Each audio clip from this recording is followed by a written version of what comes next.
Hörmətli cənab kansler, hörmətli xanımlar və cənablar, ilk növbədə dəvətə görə. Dear Mr. Chancellor, dear ladies and gentlemen, first of all, I would like to thank you for the invitation. As you mentioned, my visits to Germany have become regular of late. I can say that German-Azerbaijani relations have been going through a period of rapid development. I was here in March last year, and 2 months ago Mr. Chancellor and I met in Munich. The bilateral agenda is quite broad. The development of German-Azerbaijani relations is of great importance both for our countries and for the development and stability of the South Caucasus as a whole. This morning, while participating in the Petersburg Climate Dialogue Forum, we once again expressed our intentions. I want to thank you for your support of Azerbaijan in relation to COP29. Members of our teams are in close contact with each other. It is both a great honor and responsibility for us to host COP29. We are ready for it.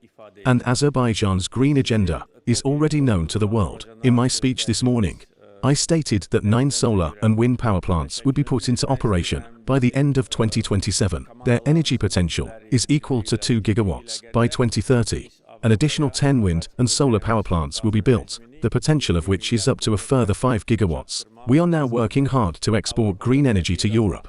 And I believe that Azerbaijan, which is currently a supplier of natural gas, will also be a supplier of green energy to Europe. With regard to natural gas, the Energy Commission of the European Union considers Azerbaijan as a pan-European gas supplier. Our gas supply to Europe is carried out on the basis of strategic partnership. In 2022, the European Union and Azerbaijan adopted a corresponding memorandum. By 2027, we are determined to increase the volume of gas we will export to Europe to 20 billion cubic meters. The demand for natural gas from new sources, is growing in Europe, whereas in 2021, we supplied 8 billion cubic meters of gas to countries of the European Union.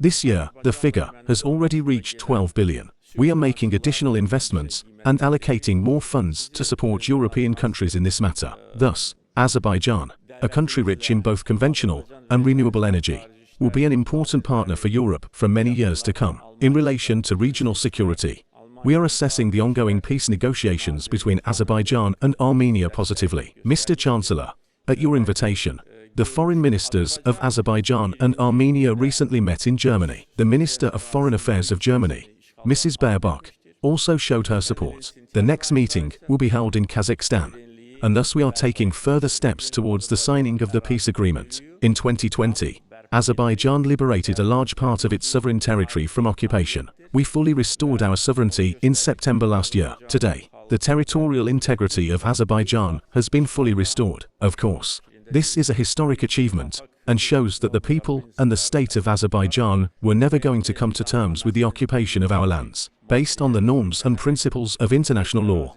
based on Article 51 of the UN Charter, we secured our territorial integrity through military and political means. Today, as a result of the ongoing process between Azerbaijan and Armenia, the process of border delimitation and even demarcation has begun. 4 Azerbaijani villages that were occupied in 1990 and 1992 have been returned to us. I should also inform you that the Russian-Turkish Joint Monitoring Center located in Azerbaijan ceased to operate this morning. It is no longer needed. In other words, there are very good opportunities for achieving peace. We are ready to cooperate with countries that want to assist us in all this work. We hope that positive steps will be taken in this direction soon. We particularly appreciate Germany's support in this area and are grateful to you for it. Və Almaniyanın bu sahədəki dəstəyini biz xüsusilə qiymətləndiririk və buna görə sizə minnətdarıq.